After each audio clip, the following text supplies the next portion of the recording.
You were born from a mother with a hustling mind. Know it when you see me hustling mind. Always ready for my hustling time. Oh, I'm on the ride. Tell me why do they persist to sabotage? Oh yeah, if you just tuning in, it's the Rundown with your girl Racqui B, each and every Monday right here, WXIR 100.9 FM, Rochester, New York, Extreme Independent Radio, rocking out with my boy DJ Stunt, and my boy Shy the Realist just stepped in. I had to squeeze him in real quick because he went out of town and did his thing representing Rochester, and I had to squeeze you in so you could talk about your experience.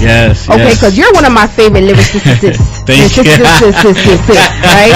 And listen, this is your favorite weather because you love wearing your hat. This is the perfect weather for you. So I woke up and I was like, Tim's. I was happy. Tim's and trench coat. My hat on. Tell us. So you went to the World Underground. Yes. How was that? Amazing. I'm gonna just be real. I was the only rapper from Rochester, let alone upstate New York. And basically, I went there dolo by myself.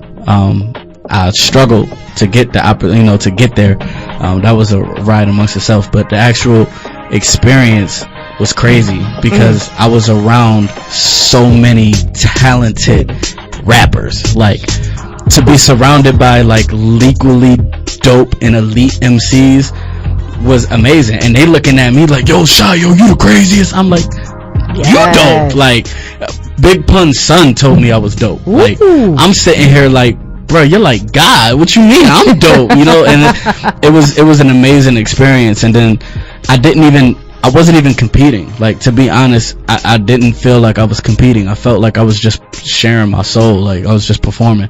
Every time I got the chance to like get on the stage, it was literally like, now is my opportunity to say the realest stuff I could possibly say ever. And if I make it to the next round, I make it. If not, oh well, at least I said all I had to say. And I just kept getting opportunities to just keep going. And there were ciphers every day. Like, all throughout the day. So tell us what is World Underground? What is that? If anybody's familiar with like Team Backpack, they have those videos on Facebook where like clutches. I'm Team Clutch. Well, it's basically like a world-renowned avenue for MCs and lyricists.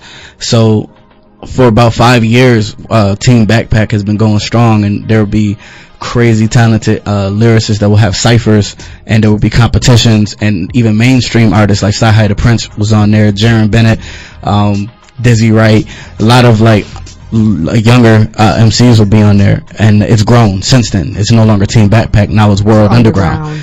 And this is a world international competition where I rapped with people from New Zealand who flew there. I rapped with people from London.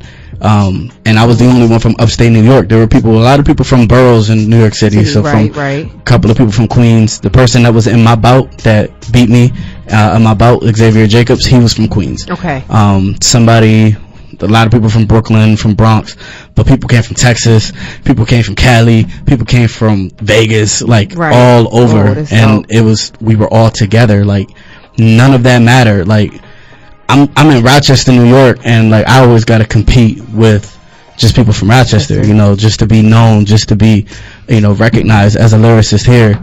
And it didn't matter, nothing mattered. Like, my status didn't matter, like how known I was didn't matter. It was all about my talent, and it was like I was getting love and support from people that never knew anything about me, and just hearing my story. People were coming up to me telling me that I inspired them, and I won just by hearing that. Like the people who were my judges, who were judging me, were previous Team Backpack champions.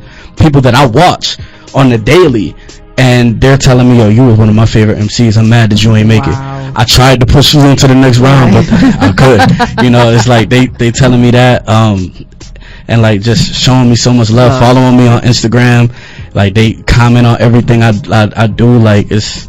How did you even hear about this? Do you have to sign up? You just go? Like, Instagram. I saw it on Instagram. So on Instagram there was a ad with Racqui and Ghostface. Okay. And they were talking about World Underground, and basically they were saying, drop your hottest 16, tag World Underground, and we'll review it, and we're gonna get back to you. If it's fire, you da da da da. I'm like, bet. So I went, and that same day I saw it, I did a verse, and I put it up on Instagram, and it got a lot of traction. It got a lot more traction than anything I ever did, but they didn't hit me up yet. And I was like, damn, I guess that wasn't good enough. So I was like, okay, let me do it again. So like 3 weeks later, I did another one, and I went hard as I possibly can. Tagged World Underground, and World Underground followed me. Ooh. And then they sent me an email. Ooh. And when they sent me that email, it was on. They said you were invited. You solidified your slot, and from there, yeah, I just prepared. I just got ready. You just got ready. So how long did it take you to get ready? How long from when they accepted you till the actual competition? Accepted me in June. Oh, okay. And the competition was in August. Okay. So I had some time, but I was so overwhelmed with how I'm gonna even get there. Like my job, they cut my hours from 30 hours a week to 2 hours a week. And what? They did me dirty. And I paid my father's bills because my dad had a stroke, a major stroke, and had to get open heart surgery. And I paid my grandmother's bills, and I paid my own. And then I was trying to get buy my bus ticket. A friend lent me $200 to pay for my slot, solidify my 3-day pass. And I got the slot. I paid her back with my last check I had, my last full check I had. And then I basically sold albums. Like I was on the bike selling albums in order to get my bus ticket and my Airbnb. Wow, and that is hustling. The struggle I had to go through, like my card number got stolen from somebody in Atlanta, so I couldn't even get my Airbnb at all. Like I had to struggle to get even more money because the Airbnb I could afford with my album money was sold out. She sold it to somebody else because it took too long because somebody stole my card. So I was this close to being homeless and just sleeping on the street in Queens, and I was still gonna go. I know you were. Yeah. I know you were. I was prepared. I was looking up hostels and all that. You were gonna be lit after all of that. Yeah. Blessings always come after struggles like that. That's why when I do an event or I prepare for something and I like it's a hassle. Like I'm feeling stressed out. Things are not going right. Like right before or like days before, I'm like, oh, this is gonna be lit. Yes. This is gonna be lit. Blessings always comes after struggles like this. And it was crazy. A friend of mine talk about like spiritual synchronicity, which was like all of this bad stuff that's happening to you, something good is gonna come from this competition. And I'm like, I pray, I hope so, because I left Tuesday the 28th. I didn't get a place until the day before. That is when I finally got a place, and I was relieved, and I was still scared because I'm like, yo, I never did Airbnb before. And this was in New York City. It was in Queens. In Queens, New York City, you could just walk around all day. Right.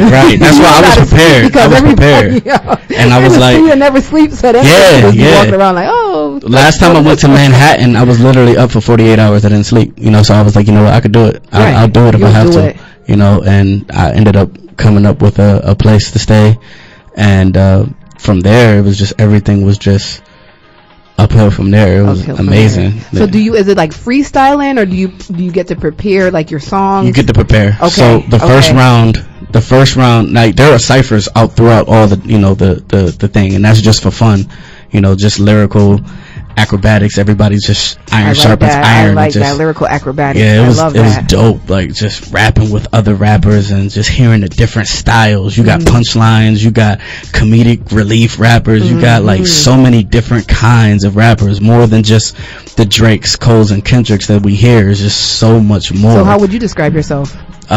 Me. What category you put yourself in? I would say I'm a blend of a few of my favorites, from like a blend of Cole, Kendrick, M, and Joyner Lucas. Those are all in one. The passion, the storytelling, the pain, the fast rapping, the punchlines, all of that. I just put it all into one. Where you get your fashion sense from? I'm like Lucius, Jamal, Hakeem, and Andre. I was like, Lucius. Where is Lucius? Yeah. It's crazy. My middle name is Lucius too. It's crazy. Oh, okay. Yeah, so you were Empire style. Right, yeah. Okay. But yeah, it was dope. That's dope. The first round, basically, it was called Move the Crowd. You basically had 2 minutes to perform 2 minutes of your track and move the crowd, literally. and there was 64 rappers that was going up there and performing, and they were performing 2 minutes of their track, and you were given a white glow stick or a blue glow stick, and the crowd was all given both, and the judges were given both. And so if you got blue or you got white, after you get done doing your track, the host will come in, all right, give it up for blue, give it up for white, and whatever the crowd puts up, that'll be one vote, and then it'll go right to the judges, what the judges say.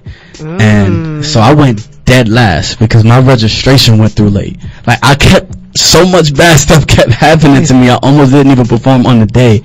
My registration didn't go through until like the last minute, and he pushed me through. He was like, yo, I got you. That happened to somebody else earlier that day, and he immediately wanted a refund. But I was like, yo, is there any way that you could possibly get me in? And I was just waiting. I was patient. And then he was like, here, go ahead. So I had my one opportunity, all that anxiety, all of that pain, like, and then a friend of mine had just died on Saturday, right before, you know, so I was like, wow, what the hell is going on? Like, do you not want me to go? Like, what's going on? And it was like so much.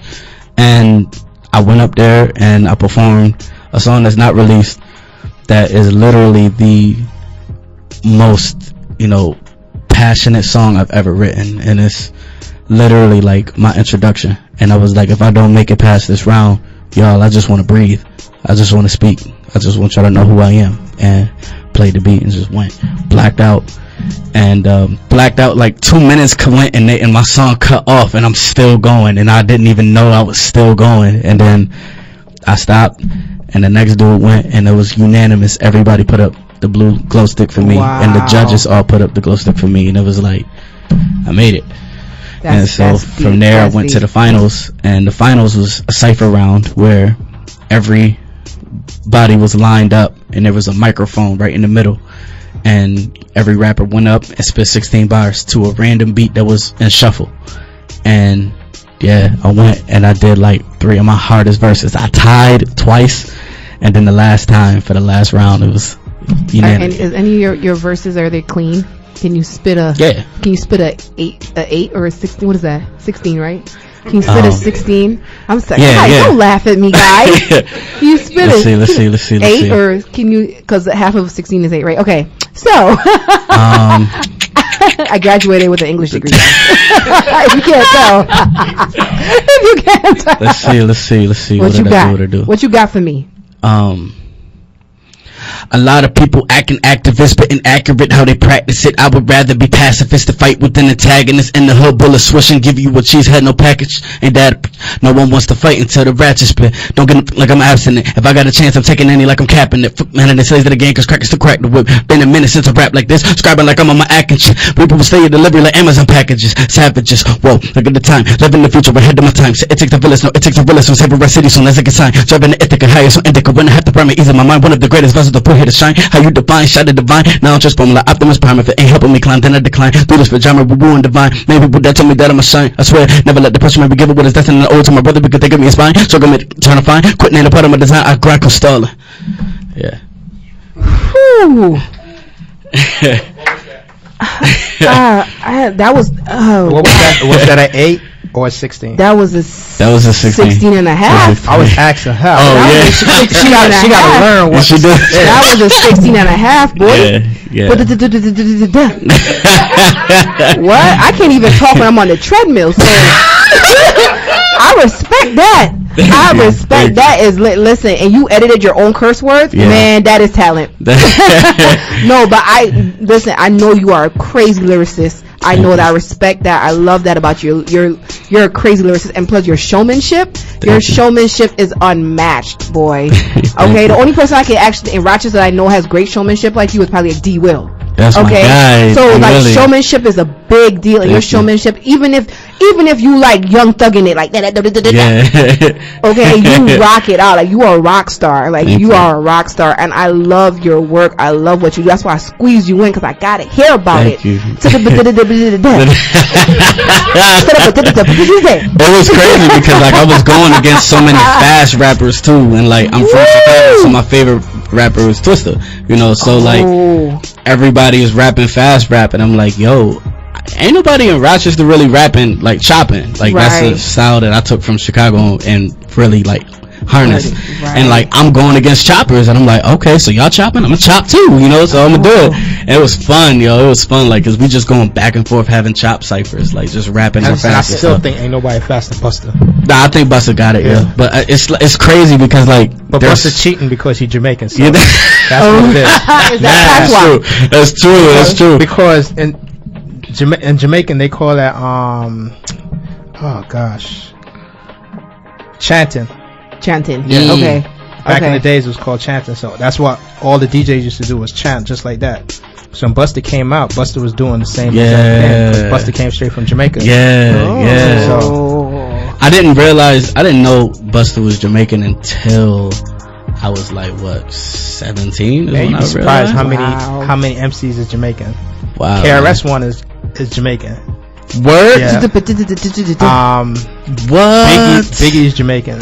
What? People don't be understand. Nah, I didn't know that. Hip hop came, like hip hop. A lot of the former hip hop came from out of dancehall.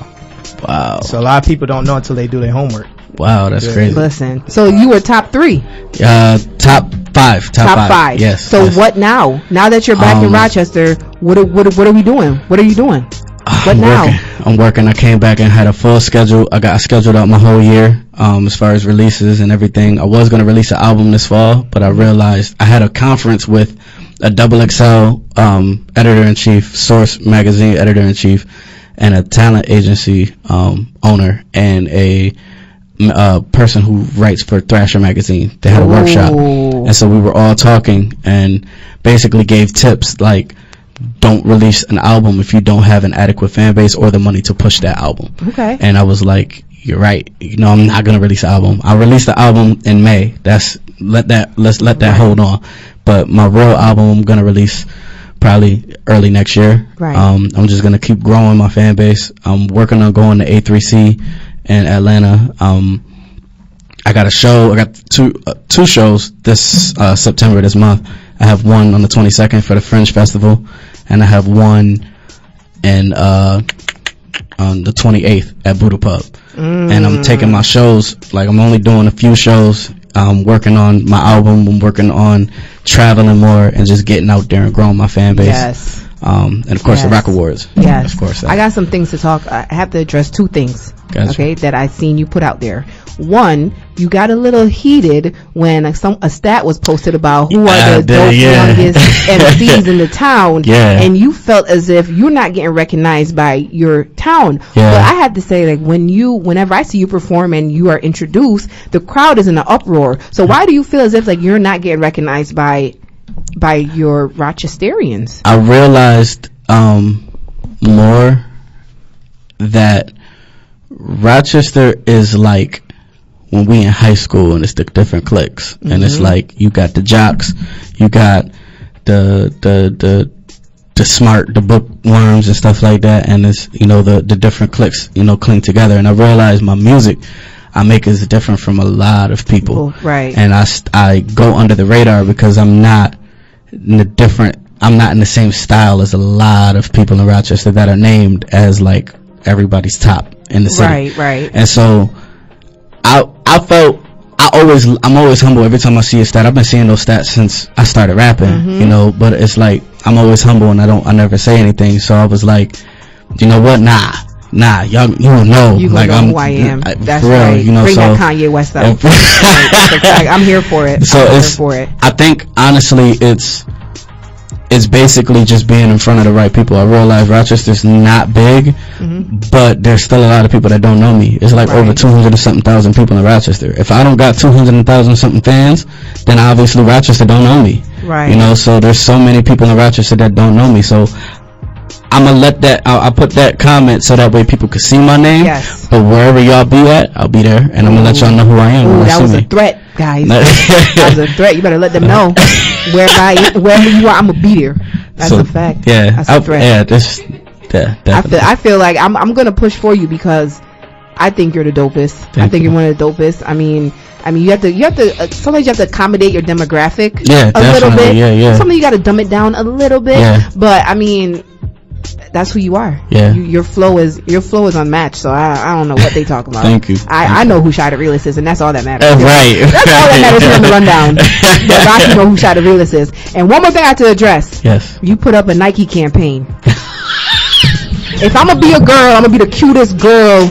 If you're gonna look like a girl, at least look like a cute girl. What is that about? Yo, for 24 years of breathing, of existing, I've always been mistaken for a girl. Yo, it don't fail. It don't fail. Okay, I have something. You thought I was? I guarantee all of my viewers, everybody that's watching, everybody that knows me, they always think I'm a stud. They always think you're a cute stud. You know what I'm saying? So you was right. When I read that, I was dying. I said, I'm not the only one. Yo, it's crazy. Now I'm starting to see all the people that subtly think it, and I'm probably shocking people. They like, wait, you not a girl? Like, like what girl? You know, named James. Come on, man. Like, it don't fail. Like, I'm out in public, and they're like, excuse me, miss. Excuse me. I have to put the big boy voice. Excuse me. You know, I just said that way they know. I gotta put the deep voice on. Like, it never fails. So that is so funny. I'm glad you have a sense of humor about it. Now, I used to be so like mad when I was younger that I didn't even correct people. I just and just walk away. So you always been a cute looking girl? Yeah, since I was little, like even when I had hair it was the worst. Wow, that is hilarious. long braids, and that is so funny. I'm glad you have a sense of humor about it now, because now we can laugh. I seen him going in the man's bathroom. Like, ma'am, you going in the wrong bathroom. Like, oh my God. So when I was in World Underground, I went to the bathroom and I was like meditating, getting myself ready, because I was getting ready to perform. And this big dude, he came in, and he walked in, and he stopped and turned around, and then he was like, wait a minute, and then he came back because he thought I was in the wrong bathroom. He thought he was in the wrong bathroom. He thought he walked into the girl's bathroom, and I just laughed. I'm like, bro, you in the right bathroom, bro.